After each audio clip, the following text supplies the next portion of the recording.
Let's begin. أعوذ بالله من الشيطان الرجيم.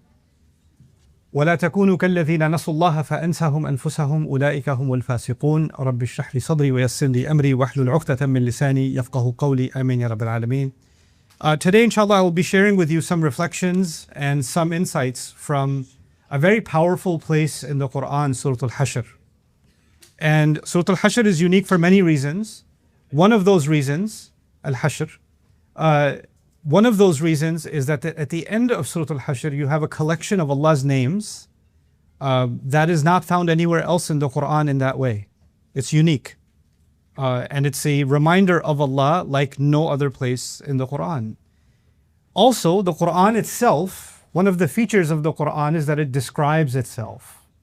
And there are many places in the Quran where Allah identifies the Quran and talks about what the Quran actually is. So there's a self-identification in the Quran going on all the time. But the way that the Quran is described in Surah Al-Hashr and the power of the Quran that's described in Surah Al-Hashr is not described anywhere else. لو أنزلنا هذا القرآن على جبل لرأيته خاشعا متصدعا من خشية الله.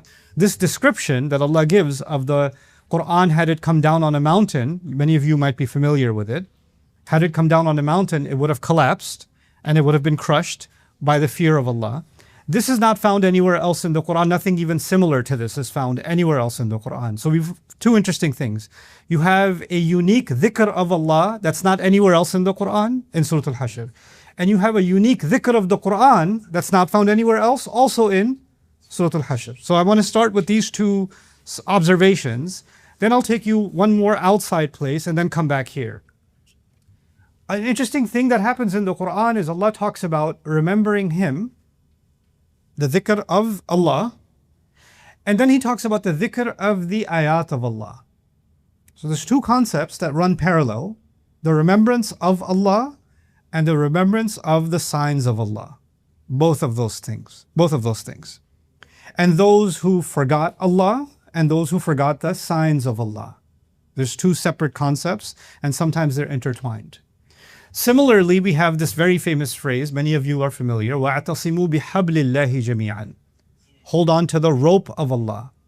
بِحَبْلِ. And many of the mufassirun, and even among the Sahaba, there are opinions that the rope of Allah here refers to the Quran. So Allah is saying, hold on to the Quran, the rope of Allah.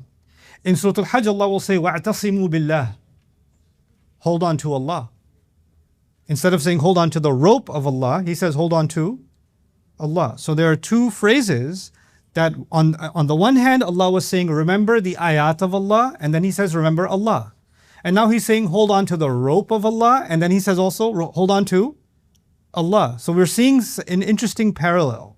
And the parallel is, one of them is the objective, one of them is the goal, and the other one is the means to the goal. So there's the hadaf and there's the wasila. The hadaf, the ultimate objective, is the remembrance of Allah. The way to accomplish that objective is the remembrance of the ayat of Allah. The ayat of Allah are the ultimate way by which we can remember Allah. There is no higher dhikr than that, right? The same way, the concept of holding on to Allah is best explained by holding on to the rope of Allah. So what I'm trying to get at, to start with, is that there is a very deep connection between spirituality, for us Muslims, spirituality, our connection to Allah Himself, and our connection to the Quran. Someone wants to become very aware of Allah, that actually means they have to become very aware of the Quran. Somebody becomes careless about Allah, that means they became careless about the Quran. They are now being put in a kind of equation in the Quran, and that's the first thing I'd like to start with. Now, the ayah that I really want to talk to you about, this again from Surah Al-Hashr, Allah Azza wa Jal says, وَلَا تَكُونُوا كَالَّذِينَ نَسُوا اللَّهَ فَأَنْسَاهُمْ أَنفُسَهُمْ. He says, don't become like those who forgot Allah. Don't become like those who forgot Allah. Now remember, I started, but I'll quiz you a little bit. There are two unique things in Surah Al-Hashr that are coming after this. What are those two unique things? A unique description of Allah and a unique description of the Quran. The Quran, both of those things. And before both of those, which are amazing ayat of remembrance, of dhikr of the Quran and dhikr of Allah.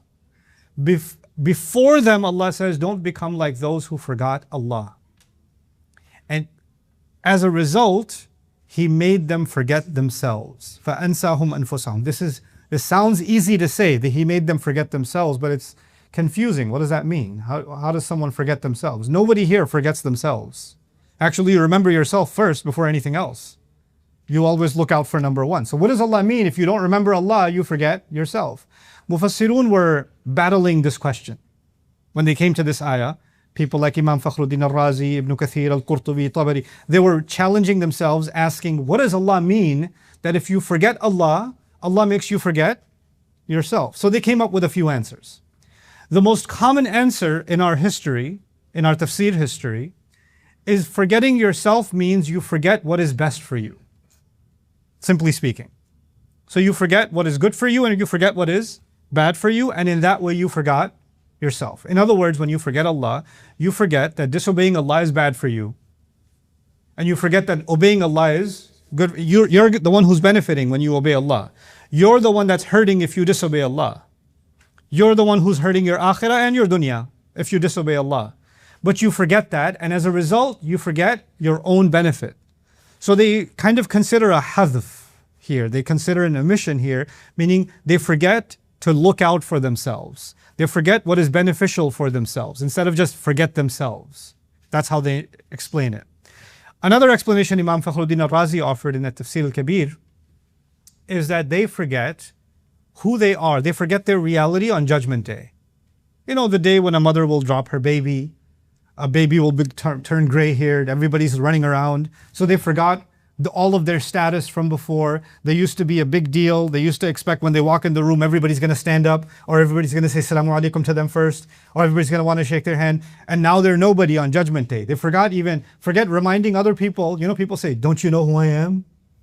Like people try to remind you who they are, right? But on that day, they won't even know. They won't have any status like that. They'll have even a loss of sense of self, right?